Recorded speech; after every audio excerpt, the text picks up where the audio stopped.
Hello friends, welcome back to all my updates YouTube channel. Please subscribe.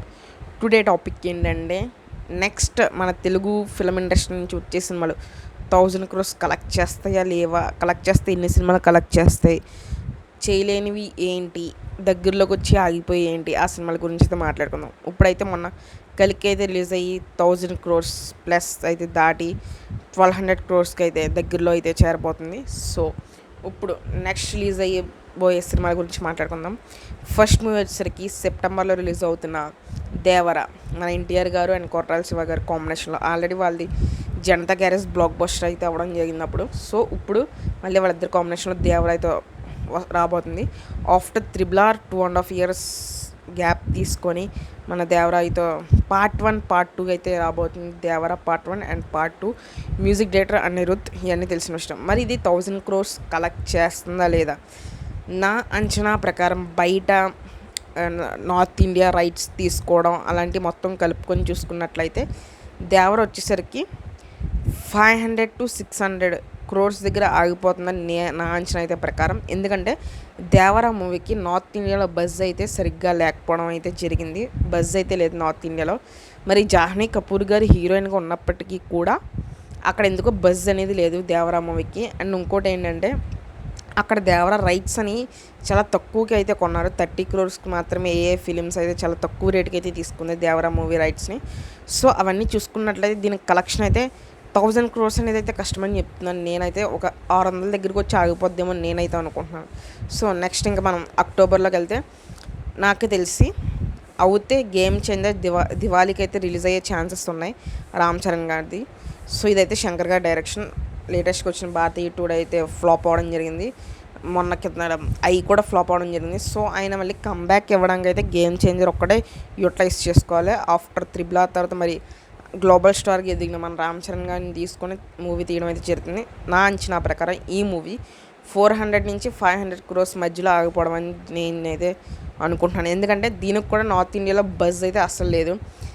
North India heroine తీసుకున్నా కూడా అక్కడైతే buzz అనేది రావడం లేదు. మరి మన తమన్ గారు సాంగ్ కూడా యావరేజ్ అయితే అవడం జరిగింది, ఫస్ట్ సింగిల్ కూడా.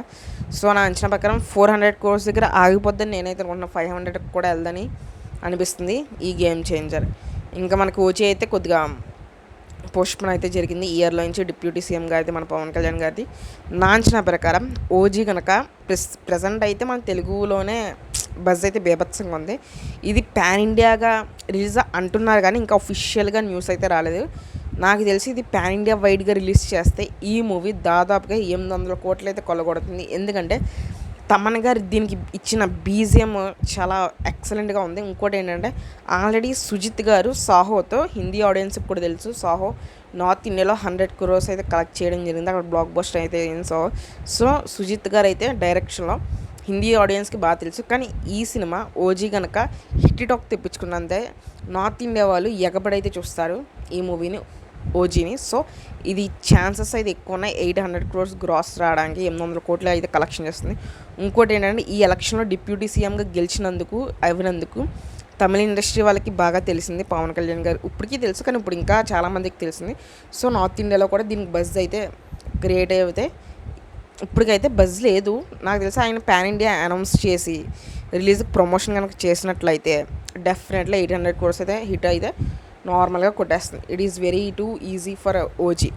నెక్స్ట్ మూవీ కన్నప్ప, మన మంచి విష్ణు గారు కన్నప్ప. అది కూడా పాన్ ఇండియా వైడ్గా రిలీజ్ అవుతుంది. అది డిసెంబర్లో రిలీజ్ అవుతుందని చెప్పి టుడే ఆఫ్టర్నూన్ అయితే అనౌన్స్మెంట్ అయితే వచ్చింది. ఆయన ట్విట్టర్లో December 2024 కన్నప్ప అని చెప్పి ఒక ట్విట్టర్ అయితే పెట్టడం జరిగింది, ఒక ట్వీట్ అయితే వేయడం జరిగింది. సో అది కలెక్షన్ అయితే మంచిగానే వస్తుంది అనుకుంటున్నాను నేనైతే. వస్తుంది డెఫినెట్లీ. ఎందుకంటే మన తెలుగు ఫిలిం ఇండస్ట్రీ నుంచి ప్రభాస్ గారు ఉన్నారు, బాలీవుడ్ నుంచి అక్షయ్ కుమార్ గారు ఉన్నారు, అండ్ మలయాళం ఇండస్ట్రీ నుంచి మోహన్ లాల్ గారు ఉన్నారు, అండ్ కన్నడ ఇండస్ట్రీ నుంచి శివరాజ్ కుమార్ గారు ఉన్నారు, అండ్ తమిళ నుంచి మన శరత్ కుమార్ గారు ఉన్నారు. So many actors there in Kannappa movie. It is definitely to cross 300 crores అనుకుంటున్నాను.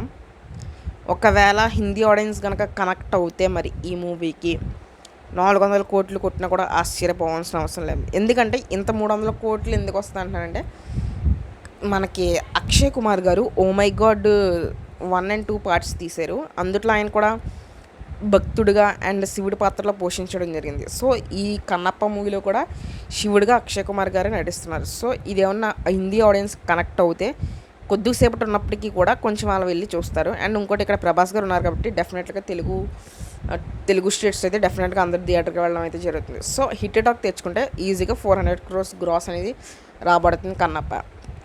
నెక్స్ట్ డిసెంబర్లోనే ఇంకో movie Pushpa 2 the rule. Pushpa rise ఎంత బిగ్గెస్ట్ హిట్ అయిందో మనకు అందరికి తెలుసు. తెలుగులో కూడా హిందీలో అయితే దాదాపుగా 100 కోట్లు అయితే రావడం జరిగింది ఒక్క పుష్పకి. సో ఇంత 2.5 years అయితే లాంగ్ గ్యాప్ తీసుకున్నారు పుష్ప తర్వాత. అసలు అయితే ఆగస్టులో రిలీజ్ అవ్వాల్సిన సినిమా ఇప్పుడు December 6కి అయితే పోస్ట్పోన్ అయింది. ఇంకోటి ఏంటంటే ఇప్పుడు లేటెస్ట్ న్యూస్ డిసెంబర్ నుంచి కూడా పోస్ట్పోన్ అయ్యే ఛాన్సెస్ ఉన్నాయని అంటున్నారు. ఎందుకంటే షూటింగ్ అనేది ప్రెసెంట్ అయితే ఆగింది పుష్ప 2ది. సో నా అంచనా ప్రకారం నార్త్ ఇండియాలో బజ్ అయితే బీభత్సంగా ఉంది. దీని రైట్స్ వచ్చేసి 200 కోట్లకి అయితే కొనుక్కోవడం జరిగింది ఏ ఫిలిమ్స్ వాళ్ళు. It is definitely to get 1000 crores collection Pushpa 2. ఎందుకంటే పుష్పకి చాలామంది నార్త్ ఇండియాలో బ్రహ్మరథం పట్టడం జరిగింది. సో ఈ మూవీ కోసం ఈగల్లీ వెయిటింగ్ కూడా చేస్తున్నారు ఈ పుష్ప 2 ది రూల్ కోసం. సో ఈ మూవీ ఖచ్చితంగా 1000 కోట్లు కొట్టడం అయితే ఈజీ. ఆంధ్రప్రదేశ్లో తెలంగాణలో కూడా కలెక్షన్స్ బాగానే వస్తాయి. బజ్ కొంతమంది నెగిటివిటీ చేస్తున్నప్పటికీ కూడా it is chance to come heavy collections in Telugu states also.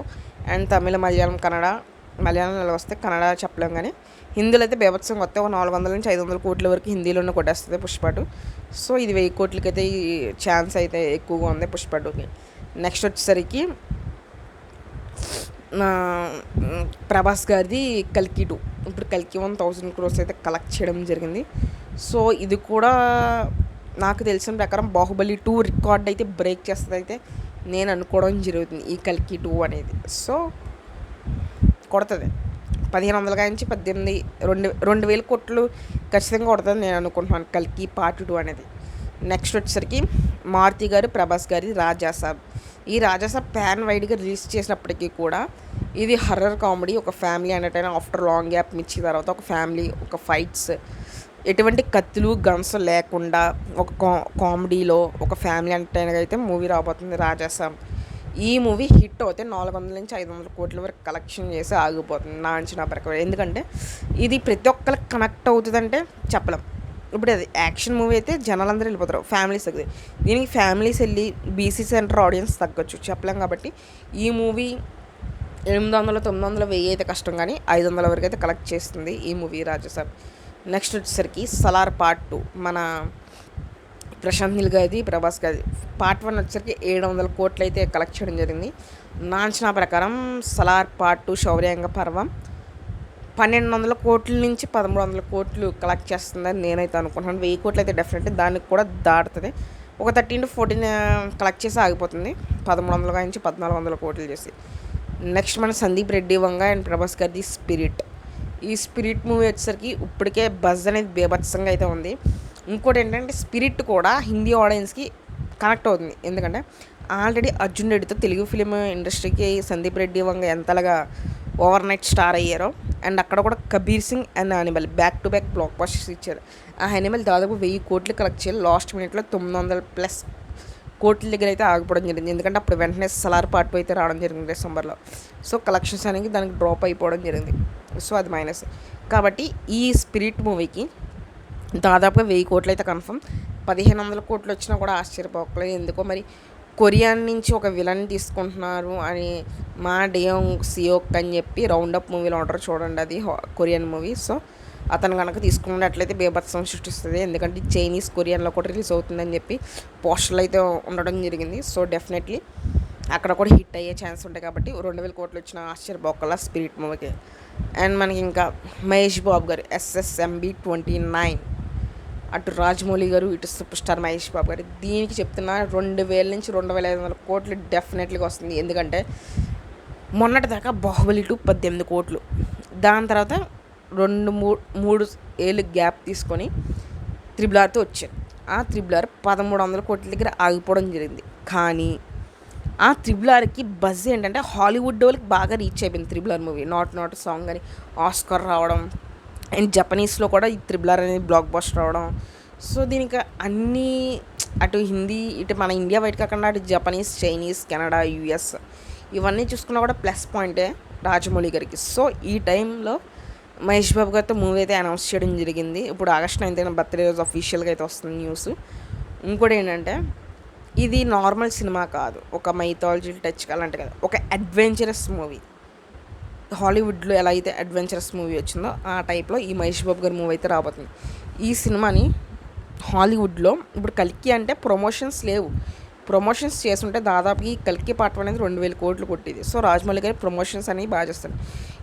US వెళ్ళి, కెనడా, జపనీస్, చైనా వెళ్ళి ఈ మూవీని కనుక ప్రొమోట్ చేస్తే 3000 కోట్లు వచ్చినా ఆశ్చర్యపోవాల్సిన అవసరం లేదు మహేష్ బాబు గారు రాజమౌళి సినిమాకి. ఎందుకంటే ఆస్కర్తో ఎక్కడికో వెళ్ళిపోయారు రాజమౌళి గారు, అందులో ఏకంగా మెంబర్షిప్ కూడా వచ్చేసింది రాజమౌళి గారికి. So it is definitely promotions కనుక పీక్స్లో కనుక చేస్తే ఈ మూవీ 2000 నుంచి 3000 కోట్లు కొట్టడం ఈజీ. అండ్ ఇంకోటి ప్రభాస్ గారిది హనురాగపూడి మూవీ అనేది బయటకి అనౌన్స్ చేయకపోయినా కూడా అదైతే ప్రొడక్షన్ అయితే జరుగుతుంది. ఆ మూవీ 1000 కోట్లు కొడుతుందో కొట్టదని అయితే అంటే కొంచెం డౌట్ అయితే ఉంది. 1000 కోట్లు కొట్టకపోవచ్చు అని నేను అనుకుంటున్నాను, ఎందుకంటే old war back drop love story. ఒకవేళ సినిమా హిందీ ఆడియన్స్కి కనుక కనెక్ట్ అయినట్లయితే 1000 కోట్లు, కనెక్ట్ అవ్వకపోతే కనుక 500 కోట్ల దగ్గర ఆగిపోయే ఛాన్సెస్ అయితే ఉంటాయి. ఫాజీ అనే నేమ్ అనుకుంటున్నారు, మరి అది అఫీషియల్గా నాకు తెలిసి ప్రభాస్ గారు October 23 బర్త్డే రోజు అయితే రాబోతుంది ఆ అప్డేట్ కూడా. ఇంకేం మూవీస్ ఉన్నాయి పాన్ ఇండియా, అంతే. ఇంకేమి అనౌన్స్మెంట్స్లో అయితే ఇంకేం రాలేదు ప్రజెంట్ అయితే. తెలుగు ఫిలిం ఇండస్ట్రీ నుంచి అయితే ఈ హనుమాన్ ఒకటి రిలీజ్ అయింది కదా మన హనుమాన్ పార్ట్ 1, ఇప్పుడు జై హనుమాన్ అయితే వస్తుంది కదా దానికి. అది కూడా నాకు తెలిసి హనుమాన్ అనేది బీభత్స 300 కోట్లు అయితే కలెక్ట్ చేసింది ఒక చిన్న హీరోని పెట్టి కంటెంట్తో. సో నాకు తెలిసి జై హనుమాన్ కూడా కంటెంట్ కనుక గట్టిగా ఉన్నట్లయితే 1000 కోట్లు అనేవి ఈజీగా వస్తాయి జై హనుమాన్కి. అసలు మామూలుగా కాదు, బిగ్గెస్ట్ బ్లాక్ బస్టర్ అయితే అవుతుంది జై హనుమాన్. సో దానికి కూడా 1000 కోట్లు వస్తాయి. అండ్ వార్ 2 ఉంది కానీ అది బాలీవుడ్ మూవీ, కాకపోతే మన తెలుగు ఇండస్ట్రీ నుంచి ఎన్టీఆర్ గారు ఉన్నారు కాబట్టి ఆ మూవీ కూడా కనెక్ట్ అవుతే మన తెలుగు వాళ్ళకి, హిందీ వాళ్ళకి ఎలాగో కనెక్ట్ అవుతుంది, మన తెలుగు వాళ్ళు కూడా ఏమన్నా కొంచెం బాగా కనెక్ట్ అయితే 1000 కోట్లు ఈజీ వార్ 2 కూడా. సో ఇవి ఈ తెలుగు ఫిలిం ఇండస్ట్రీని రాబోయే రోజుల్లో 1000 కోట్ల సినిమాలు అయితే Pushpa 2 the rule, and Salaar part 2, కల్కి పార్ట్ 2, జై హనుమాన్, అండ్ ఫాజీ ప్రభాస్ గారిది, అండ్ ప్రభాస్ గారి స్పిరిట్, అండ్ రాజమౌళి గారి మహేష్ బాబు ఇది 3000 కోట్లు కొట్టినా కూడా ఆశ్చర్యపోవాల్సిన అవసరం లేదు. సో ఈ 7 మూవీస్ అని 1000 crores అని ఈజీ. 500+ కోర్స్ దాటేయాల్సిన మూవీస్ అయితే దేవరా పార్ట్ 1, రాజాసాబ్, అండ్ అంతే. గేమ్ చేంజర్ కష్టం, 500 కోట్లు దాటడం అయితే కష్టం. ఎంత పెద్ద బ్లాక్ బస్టర్ అయినా కూడా 500 కోట్లు అయితే దాడదు. నాకు తెలిసి అది హిందీ ఆడియన్స్ కనెక్ట్ అవ్వదు అనుకుంటున్నాను గేమ్ చేంజర్ మూవీ. ఏదో అంటున్నారు పాలిటిక్స్ కలెక్టర్ అంటున్నారు, అది కనెక్ట్ అవ్వదు అనుకుంటున్నాను హిందీ ఆడియన్స్కి. నాకు తెలిసి ప్రకారం అది 500 లోపే ఉండొచ్చు. ఫ్లాప్ అవుతే మాత్రం 200 కోట్లు కూడా రావడం కష్టం గేమ్ చేంజర్కి నా అంచనా ప్రకారం. సో ఇదైతే చాలా కష్టం గేమ్ చేంజర్కి అయితే నా అంచనా ప్రకారం, ఎందుకంటే శంకర్ గారు భారతి 2తో కూడా హిట్ కొట్టలేపారు. ఇప్పుడు ఏమైనా కంబ్యాక్ ఇచ్చినా ఎంత పెద్ద బ్లాక్ బస్టర్ అయినా కూడా 500 దగ్గర ఆగిపోవడం జరుగుతుంది గేమ్ చేంజర్, ఎందుకంటే హిందీ ఆడియన్స్ కనెక్ట్ అవుదేమో గేమ్ చేంజర్. సో అది 500 లోపలే ఉంటుంది గేమ్ చేంజర్. ఈ మూవీస్ అన్ని ప్రకారం మన తెలుగు ఫిలిం ఇండస్ట్రీలో రాబోయే రోజుల్లో బిగ్గెస్ట్ బ్లాక్ బస్టర్లు అయితే రాబోతున్నాయి కదా. ఇంకా ఫుల్ ఆఫ్ మన తెలుగు ఫిలిం ఇండస్ట్రీ దాదాపు ఇంకా 7,000 కోట్లు కలెక్ట్ చేసే మూవీస్ ఉన్నాయంటే ఇట్ ఈస్ వెరీ గ్రేట్. బాలీవుడ్లో కూడా అని లేవు. సో మన తెలుగు ఫిలిం ఇండస్ట్రీ ఎక్కడి నుంచి ఎక్కడికో వెళ్ళిపోయింది హాలీవుడ్ రేంజ్కి కల్కితో. ఇంకా నెక్స్ట్ మహేష్ బాబు గారి సినిమాతో ఇంకా వేరే రేంజ్కి వెళ్ళబోతుంది. అండ్ కల్కి పార్ట్ 2 చాలా హాలీవుడ్ రేంజెస్ మూవీస్ అయితే ఉన్నాయి. So that's all friend. మీరు ఏ మూవీ డెఫినెట్లీగా 1000 crores ప్లస్ కలెక్ట్ చేస్తుంది, చెయ్యదు అన్న కన్నప్ప కూడా చేయదు, 500 లోపే ఉంటుంది, అది చెప్పడం మర్చిపోయింది. సో 1000 కోట్లు ఏది చేస్తుంది, ఏది చేయదు, మీరు ఈగర్లీగా ఏ మూవీ కోసం వెయిట్ చేస్తున్నారు అనేది నాకు కామెంట్ పెట్టండి ఫ్రెండ్స్. Thank you all.